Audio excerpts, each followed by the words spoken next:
Halo teman-teman semua, jumpa lagi dengan Michelle. Kali ini Michelle lagi jalan-jalan di pantai. Nah, pantai ini namanya Pantai Sialang Buah. Pantai Sialang Buah ini kalau kita dari Medan itu kira-kira 1 jam 45 menit atau hampir 2 jam ya kita sampai ke sini. Setiap kita pasti butuh healing ya. Jadi kalau misalnya kalian butuh healing, butuh refreshing karena kalian lagi banyak pikiran, ayo lakukan saja gitu. Jangan dengarkan kata orang, jangan lihat penilaian orang kepada kalian, karena yang lebih tahu dengan diri kalian itu adalah diri kalian sendiri. Dan jangan pernah pergi ke suatu tempat hanya karena melihat orang lain pergi gitu. Tapi kalian harus bisa pergi ke suatu tempat itu ya karena kalian memang benar-benar menikmati, kalian benar-benar bisa merasakan lebih fresh, lebih semangat untuk melakukan aktivitas-aktivitas berikutnya. Oh ya teman-teman, kita jangan sampai julid ya sama kebahagiaan orang lain, karena cara kita bahagia setiap orang itu berbeda-beda. Cara saya bahagia seperti ini belum tentu orang lain juga bahagia, atau kalau menurut saya ini sudah sangat-sangat bersyukur, orang lain belum tentu seperti itu. Dan apa yang dilakukan orang lain belum tentu juga saya bahagia, dan orang lain juga belum tentu tidak bahagia dengan apa yang dia lakukan. Nah, untuk itu kita tidak perlu julid. Kita harus mensyukuri apa yang kita bisa lakukan, mensyukuri apa yang kita punya. Jangan pernah banding-bandingkan caramu bahagia dengan cara orang lain. Seperti kata lagu, di sini aku dan Michelle mau membangun rumah.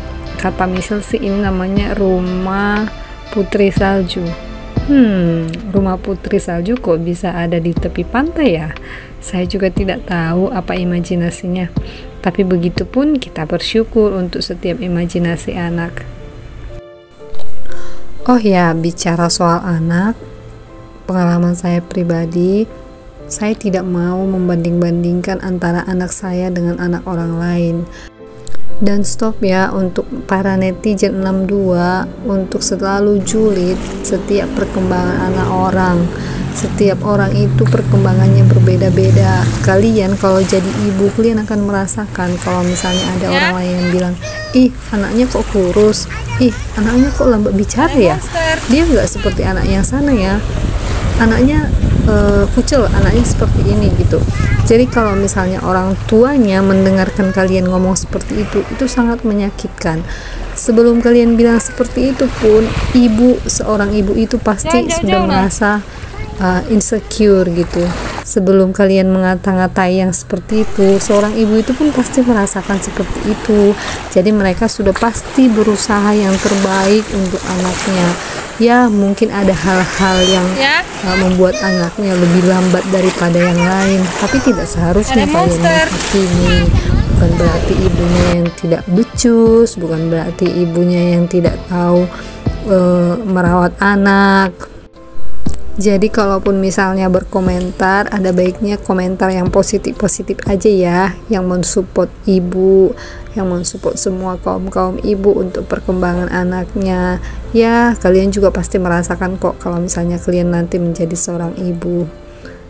Siapa sih ibu yang tidak mau anaknya berkembang dengan baik, dengan optimal? Siapa sih ibu yang tidak mau anaknya itu selalu happy, ceria, pintar? Oke ya teman-teman, kita sudah banyak cerita tentang anak dan peribuan. Terima kasih sudah menonton video kami. Bahagia itu hakmu. Tak perlu pusing komentar orang. Yang terpenting jangan bahagia di atas penderitaan orang lain. Dan jangan julid dengan kebahagiaan orang lain. Karena setiap kebahagiaan orang pasti berbeda-beda.